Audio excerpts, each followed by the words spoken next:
Hello, welcome back to my readings of The Projection of the Astral Body by Sylvan, Muldoon and Hereward Carrington. Thank you for liking, and if you could subscribe, I'd be really grateful, so I can continue to upload various different books. I thought I'd get through this one first, and then I'll do the Sacred Mushroom and the Cross.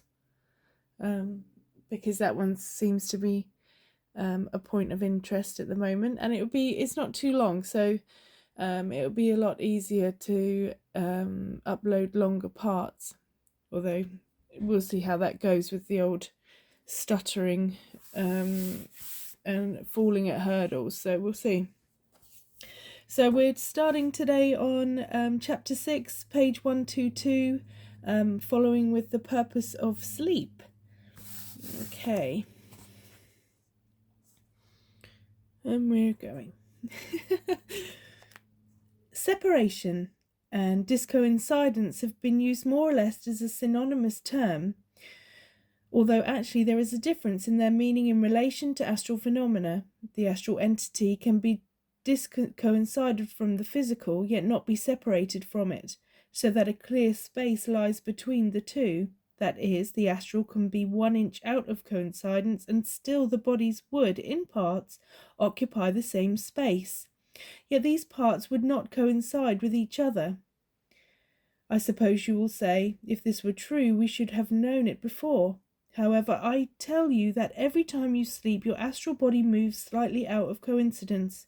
Perhaps only a fraction of an inch, perhaps more. At any rate, there is a discoincidence during sleep. Although this discoincidence may be infinitesimal and has little to do with one's ability to project, even though projection is an extension of discoincidence. One can be normal, entirely immune to the astral projection, yet his astral body always slightly discoincides during sleep. Hereward Carrington was on the right track when he wrote, "Various theories have been advanced in the past to explain sleep, but no satisfactory theory has ever been fully accepted. Thus we have so-called chemical theories, which endeavour to account for sleep by assuming that certain poisonous substances are formed in the body during waking hours and are eliminated during sleep. Others have suggested that sleep is due to peculiar conditions of the circulation of blood in the brain. Still others that the action of certain glands explains sleep. Others that muscular relaxation accounts for it. Others, the lack of external stimuli is sufficient to induce profound slumber." Just a small section 1. Sleep is the natural restorative, though how this is brought about is unknown. Brain and Mind by R.J.A. Berry, FRS. Hereward Carrington, page 489. So there's a reference there. All of these theories have been shown insufficient to explain the facts. We shall never arrive at a satisfactory theory of sleep, doubtless, until we admit the presence of a vital force and the existence of an individual human spirit, which withdraws more or less completely from the body during the hours of sleep, and derives spiritual invigoration and nourishment during its sojourn in the spiritual world. There is one thing about sleep we do not understand, and that is the process of the unconsciousness. We do not know how unconsciousness is brought about. We do not know where the conscious mind seemingly evaporates to. We do know, however, the purpose of sleep. You would never recuperate nervous energy if the astral body conformed everlastingly to the physical, and were an exact coincidence. We might term this natural discoincidence, which everyone undergoes, the zone of quietude, for there is no activity of the bodies there, except the natural functioning. If you could see, astrally, someone asleep, you would observe the physical form, and above this, perhaps only extending a fraction of an inch beyond it, you would see an outline of the astral body. Remember, I am speaking only of natural sleep. Normally, the astral slides out of coincidence and into coincidence again, unnoticed by the subject going to sleep, or awakening in a slow, quiet way. Yet it can do so with such speed that we cannot consciously comprehend this duration of time.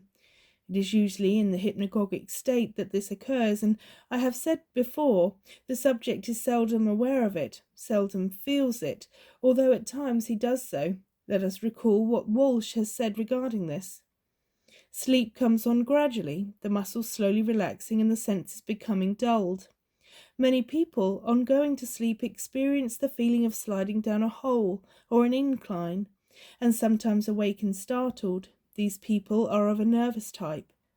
Though fatigue or slight deviation from good health may predispose to the sensation, it is possible, by paying attention to the sensations which are psychologically present in the hypnagogic state, to note the relaxation of the muscles and the sinking or sliding sensation accompanying it. Now, if you could hold consciousness up to the last moment in the hypnagogic state, you could feel this act of discoincidence, as indeed nervous and fatigued people often do. And why do they? Because the astral always moves into the zone of quietude or slightly discoincides during sleep, for the purpose of charging with universal or cosmic energy. In the nervous person, in the fatigued, the condenser astral body is greatly run down. That is what nervousness really is. The astral moves out more easily, sooner, while unconsciousness follows a moment later, hence the subject experiences the astral body movement. And just here another eccentric sensation is felt. The astral, where the mind really is, often gets the sensation of sinking or sliding because of the sensibilities in both bodies, and the physical seems to move downward, while, as a matter of fact, the astral moves upward. The subject, of course, thinks that he is in a physical body, while the truth is that he is a fraction of an inch discoincided from it. The question no doubt has presented itself in your mind. Can the subject feel this disattachment of the astral when in the act of projection? Naturally, the subject would have to be conscious in order to know anything as to what is taking place. And if he is, there are certain sensations which, when he has become familiar with the significance, he will always recognize as signs of the loosening of the astral body. One does not have to experience an extensive projection in order to know what these feelings are like. He can experience them in hypnagogic state when going to sleep, if he will but concentrate his attention upon himself and try to see what is really happening as he enters his sleep. In other words, if he will but train himself to keep the balance between consciousness and unconsciousness, while slightly favouring the former without tension of mind, and will maintain this well into hypnagogic state, he will feel the discoincidence as the phantom enters the zone of quietude, usually as a falling sensation, or as if air had suddenly accumulated under the centre of his body, mostly under the stomach. A slight repercussion of body generally follows this, if conscious because of emotion. There is one thing more to which I would call to attention. When the subconscious contemplates an extensive projection, the astral phantom is put under the spell of catalepsy. This can take place either while in exact coincidence or in the zone of quietude. If the astral body, becomes cataleptic, while in exact coincidence with the physical will be cataleptic. But if it comes under this spell while the phantom is in the zone of quietude, the physical does not become cataleptic. These conditions do not develop suddenly, but creep over one most unnoticed, and the subject must be very impressionable to catch them at all. When you experience the falling or sliding sensation in the hypnagogic state and become startled, usually jumping, you may think you have been slightly conscious up to that time, but if you will observe the psychological changes very carefully, you will find that consciousness was slowly diminishing all the time. It was slowly diminishing, almost gone, then sliding, feeling a concurrent with the startled jump, and you are conscious again. And if you think about it, you will admit that for a moment you were not sure of being conscious. It was during that very brief moment of unknowingness that the subconscious will moved the phantom. Dream control, page 125. Many dreams are instigated by the state of the mind at this time, and you will acquire the ability to dream a certain dream, and in that dream you will often keep the body, astral, moving on, instead of stopping in the zone of quietude. We shall see, before finishing this work, how an astral projector can be dreaming and suddenly become conscious and find his body projected in an environment suited to the dream. I have done this several times and will relate these instances later. Thus you can, by practice, produce a desired dream. This called dreaming true, and dream control is one method of producing projection of the astral phantom, and a pleasant way too. Of this subject, Hereward Carrington says, there is a practical experiment which may be conducted by which true dreams can be induced.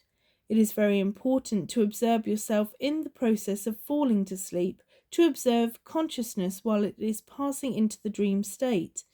If you conduct experiments of this character on yourself, you will be enabled gradually to keep conscious control of yourself up to the moment you fall asleep, and this self-observation, the consciousness of going to sleep, is extremely interesting.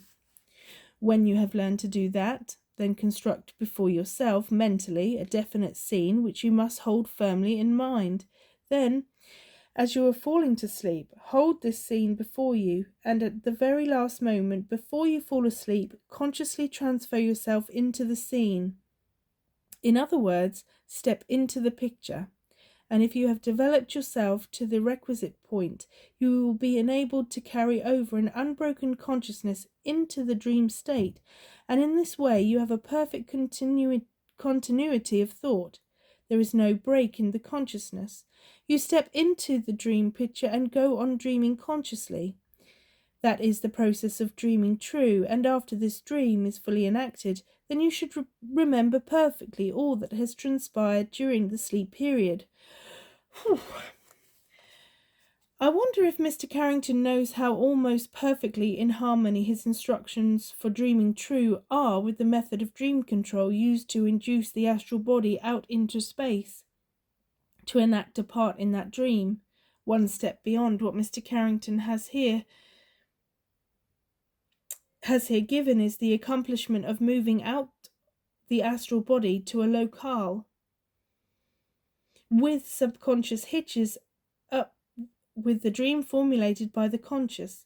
Later, when you learn the method of promoting projection and learn how to induce factors which are positive or favourable to projection, you will be able to cause the astral actually to step out into the dream and will either remember all that has transpired or awaking, or will become wide awake during the act of the dream. In that case, the dream vanishes and you are there, projected.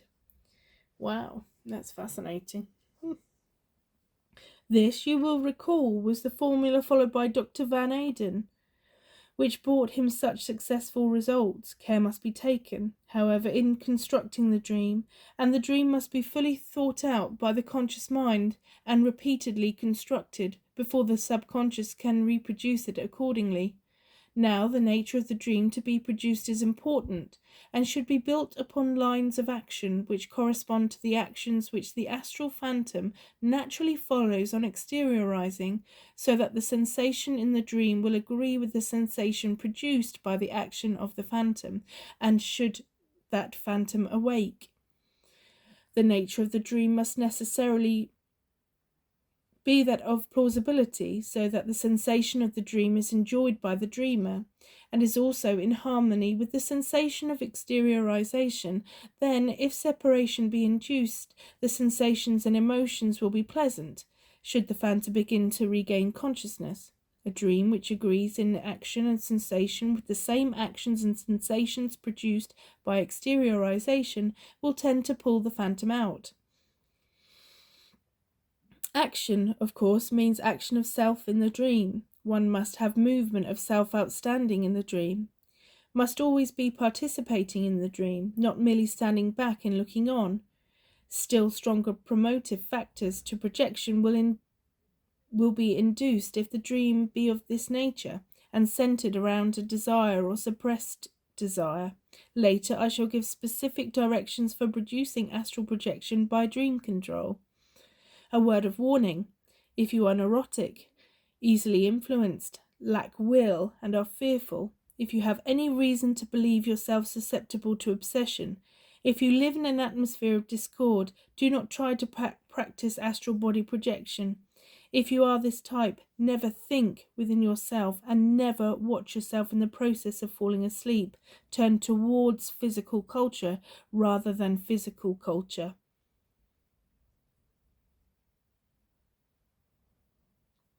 Okay, so we're going to stop there on page 127, and we will progress with subjects of nervous temperament are best suited for psychic experiments. I appreciate your time. Thank you for listening. I appreciate reading with you. So have a good day. Thank you so much. Bye-bye.